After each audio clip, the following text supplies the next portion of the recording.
हाथी बाजार में दो मोबाइल शॉप थी, जिसमें से एक पर विनोद और दूसरे पर अमर काम करता था।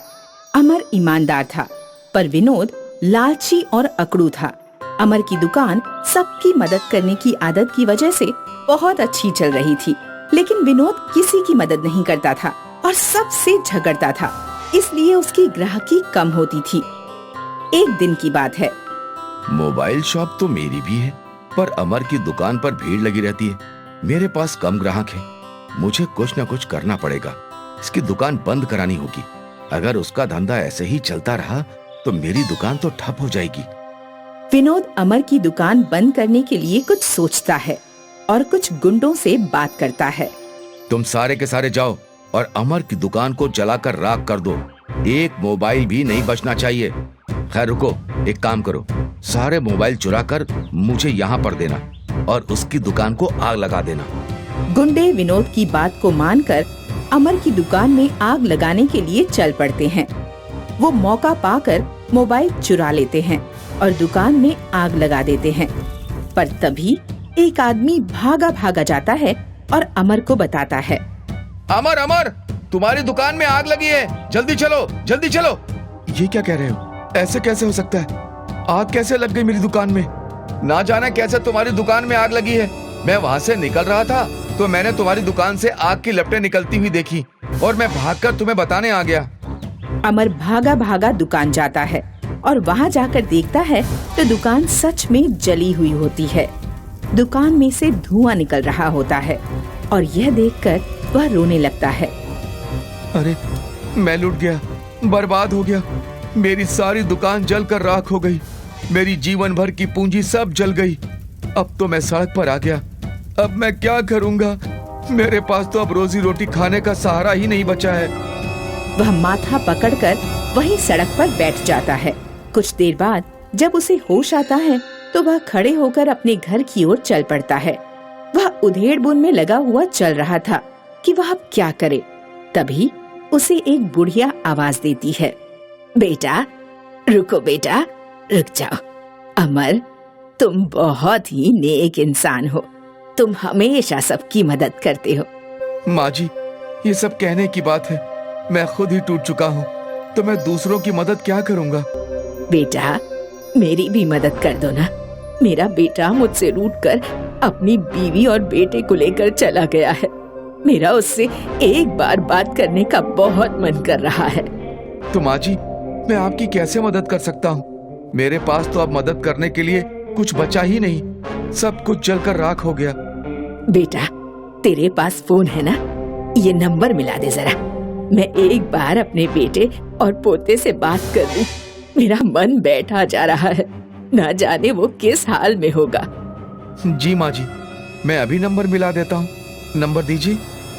अमर नंबर मिला देता है और बुढ़िया उस फोन से अपने बेटे से बात करके सारे गिले शिकवे मिटा देती है और बुढ़िया का बेटा अपने परिवार सहित वापस आने के लिए तैयार हो जाता है। अमर बेटा, तूने मेरे बेटे से बात कराकर मुझ पर बहुत बड़ा एहसान किया है। अब सब मेरे पास रहने के लिए आ रहे हैं। मेरी खुशी का ठिकाना नहीं है।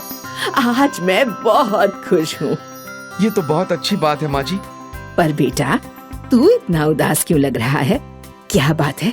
तुम्हें इतना उदास पहले कभी नहीं देखा। अमर अपनी सारी दुख भरी कहानी उस बुढ़िया को बता देता है। बेटा, मैं तेरी कोई मदद तो नहीं कर सकती, पर मैं अपने पोते के लिए ये खिलौना लेकर आई थी।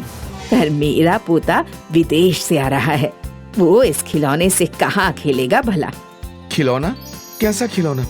बेटा, ये खिलौना एक मशीन है। इसमें मिट्टी डालने पर यह मशीन मोबाइल बना देता है। इसमें मिट्टी डालो तो मोबाइल बनकर निकलता है। ये मेरे किसी काम का नहीं, तू ही इसे रख ले।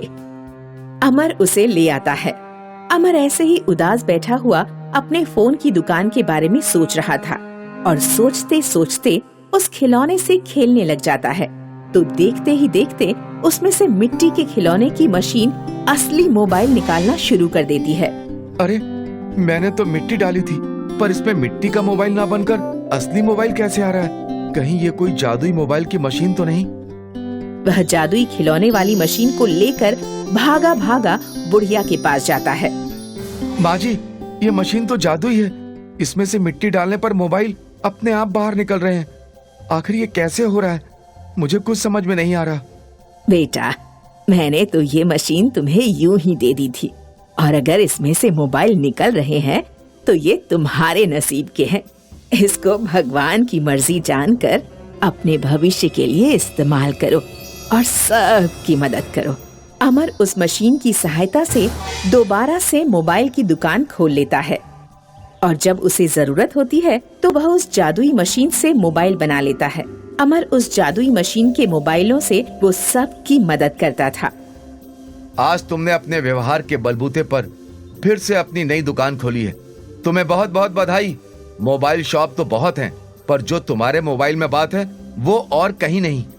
भाई, ये सब तुम्हारी दुआओं का असर है जो आज मैंने दोबारा मोबाइल शॉप खोली है। नहीं तो मेरी दुकान तो जलकर राख हो गई थी और मैंने उम्मीद छोड़ दी थी। अच्छे लोगों का साथ भगवान कभी नहीं छोड़ता, वो हमेशा अच्छे लोगों की मदद करता है। तुमने हमेशा लोगों की मदद की, आज इसीलिए भगवान ने तुम्हारी मदद की है। सही कह रहे हो भाई। भगवान इसी तरह मुझे दूसरों की मदद करने लायक बनाए रखे और मैं सदा सबकी यूं ही मदद करता रहूं। वो सबकी मदद करता था और उस मोबाइल से जो पैसे आते थे उससे वृद्धाश्रम, स्कूल और अस्पताल भी खोलता था, जिससे गरीबों की सहायता भी कर सके। अब अमर अपने मदद करने के गुण से सभी का चहेता बन जाता है और सब उसे सिर आंखों पर बिठा कर रखते हैं। जमशेदपुर गांव में मिनी और उसके दोस्त एक साथ रहते थे। मिनी बहुत समझदार और होशियार थी। मिनी के गांव का सरपंच किशोर सिंह बहुत ही घमंडी और लालची था। वो गांव वालों से बहुत ही बुरा व्यवहार करता था। मिनी और दूसरे गांव वाले उसके व्यवहार से बहुत परेशान थे। एक दिन मिनी और उसके सारे दोस्त एक साथ बातें कर रहे थे। तभी गांव का एक लड़का जयेश वहां आया और मिनी के पास आकर बोला, मिनी, हमारे गांव को हमारी बहुत जरूरत है। क्यों? ऐसा क्या हुआ जयेश? हमारे गांव में बांध टूटने की वजह से बाढ़ आ गई है। गांव के सभी घर टूट चुके हैं। गांव वाले बहुत परेशान हैं। अरे, ये तो बहुत बड़ी समस्या है। हमारे गांव के लोगों को हमारी जरूरत है। इतना कहकर मिनी और उसके दोस्त गांव की ओर चल देते हैं। मिनी और उसके दोस्त राहुल और जया जैसे ही गांव पहुंचते हैं, देखते हैं कि गांव के सभी लोग जोर जोर से रो रहे हैं और गांव पूरा अस्त व्यस्त हो चुका है। सारे घर टूट चुके हैं। मिनी ये सब देखकर बहुत उदास हो जाती है और एक कोने में जाकर बैठ जाती है। राहुल और जया मिनी के पास जाते हैं और कहते हैं, क्या हुआ मिनी? मुझे कुछ समझ ही नहीं आ रहा राहुल। मैं हमारे गांव वालों को ऐसे परेशान नहीं देख सकती हूँ। हमें कुछ करना होगा, पर हम कर भी क्या सकते हैं मिनी? हाँ मिनी, जया सही बोल रही है। हम क्या कर सकते हैं? हम जाकर गांव के सरपंच से बात करके मदद लेते हैं। मिनी, कोई फायदा नहीं है। वो तो बहुत घमंडी और लालची किस्म का व्यक्ति है।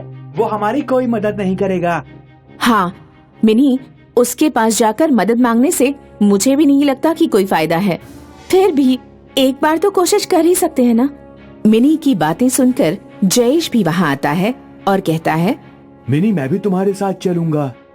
मिनी, राहुल, जया और जयेश चारों किशोर सिंह के घर की ओर चल देते हैं। किशोर सिंह घर में बैठा चाय पी रहा होता है। मिनी और उसके दोस्तों को देख किशोर सिंह कहता है, तुम लोग यहाँ कैसे? गांव के लोगों को आपकी मदद की जरूरत है। तो क्या मैंने पूरे गांव का जिम्मा ले रखा है? पर आप गांव के सरपंच हैं। आपकी जिम्मेदारी है गांव को संभालने की। गांव के लोगों की परेशानी दूर करना कर्तव्य है आपका। तुम लोग तुम्हारा ये भाषण बंद करो और जाओ यहाँ से। किशोर सिंह की सारी बातें पीछे खड़ी उसकी बेटी रिचा सुन रही थी। रिचा मिनी और उसके दोस्तों के पीछे जाती है और उनके पास जाकर कहती है, मिनी, मैं रिचा, किशोर सिंह की बेटी। हाँ रिचा, बोलो। मुझे मेरे पिताजी के व्यवहार से बहुत शर्मिंदगी महसूस हो रही है, पर मैं उनकी तरफ से तुम सबसे माफी मांगती हूँ। नहीं नहीं, तुम क्यों माफी मांग रही हो? इसमें तुम्हारी क्या गलती है? मैं भी गाँव वालों की मदद करना चाहती हूँ तुम्हारे साथ। अच्छा, ये तो अच्छी बात है। पर हम करेंगे क्या? हाँ वही तो, हमारे पास अब न जगह है और ना ही कोई व्यवस्था। हम कैसे उनकी मदद करेंगे? तभी मिनी का ध्यान सामने पड़े लकड़ी के ढेर पर जाता है और वो लकड़ी को देख मुस्कुरा कर कहती है, ये पेड़ हमेशा ही हमारी मदद करते हैं। क्या? मैं कुछ समझी नहीं। हाँ मैं भी। साफ साफ बताओ मिनी। हम लोग गांव वालों के रहने के लिए लकड़ी के घर बनाएंगे। पर लकड़ी के घर बनाएगा कौन? मैं। मुझे लकड़ी की पूरी कारीगरी आती है। अच्छा, पर इतनी लकड़ियाँ काफी हैं घर बनाने के लिए? अरे मिनी, इतनी लकड़ियों में पूरे गांव के लिए 2 मंजिल मकान बना दूं। ठीक है तो लग जाओ काम में, मैं भी तुम्हारी मदद करता हूँ। सभी लोग अपने अपने काम में लग जाते हैं। कुछ लकड़ियाँ लाते हैं तो कुछ उन्हें लगाने में लगे हुए होते हैं। सभी लोग बहुत मेहनत से काम कर रहे हैं। अब जल्दी ही हमारे गांव वालों के पास 2 मंजिला लकड़ी का घर होगा जो उन्हें इस बाढ़ से बचा लेगा। हाँ मिनी, चलो जल्दी जल्दी काम खत्म करते हैं। मिनी, जयेश, राहुल, जया और ऋचा मिलकर लकड़ी के घर बनाते हैं और गांव वालों के रहने का इंतजाम करते हैं। गांव वाले 2 मंजिला लकड़ी के घर देखकर बहुत खुश होते हैं और कहते हैं, अरे लकड़ी के 2 मंजिला घर किसने बनाए? जरूर हमारे सरपंच जी ने बनवाए होंगे। किशोर सिंह भी वहीं खड़ा गांव वालों के सामने महान बनने के लिए चुपचाप खड़ा मुस्कुरा रहा था कि तभी गांव वालों की बातें सुनकर ऋचा और जयेश कहते हैं, ये घर पिताजी ने नहीं, मिनी ने बनवाए हैं। मिनी को पूरे गांव की मदद करनी थी। पिताजी तो इस सरपंच के पद के लायक ही नहीं है। इस पद का असली हकदार तो वो है जो गांव और गांव वालों की मुश्किलों का सहारा बन सके। हाँ सही है, गांव की सरपंच बनने की हकदार सिर्फ मिनी है। हाँ, सिर्फ मिनी ही इस पद के लायक है। ऋचा और जयेश की बातें सुनकर मिनी कहती है, ऋचा, इस पद की असली हकदार तुम हो। जिस तरह गांव वालों के भले के लिए तुम अपने पिताजी के खिलाफ जाकर गांव वालों की मदद बिना किसी स्वार्थ के करने के लिए आगे आई हो, वो काबिले तारीफ है। तुम ही इस पद के काबिल हो। तभी सभी गांव वाले पीछे से कहते हैं, आज से हमारे गांव की 2 सरपंच हैं, पहली मिनी और दूसरी ऋचा, क्योंकि दोनों ने ही बिना स्वार्थ गांव के लोगों की मदद की है और दोनों ही इस पद के लायक हैं। हम मिनी और ऋचा को गांव के नए सरपंच बना देते हैं।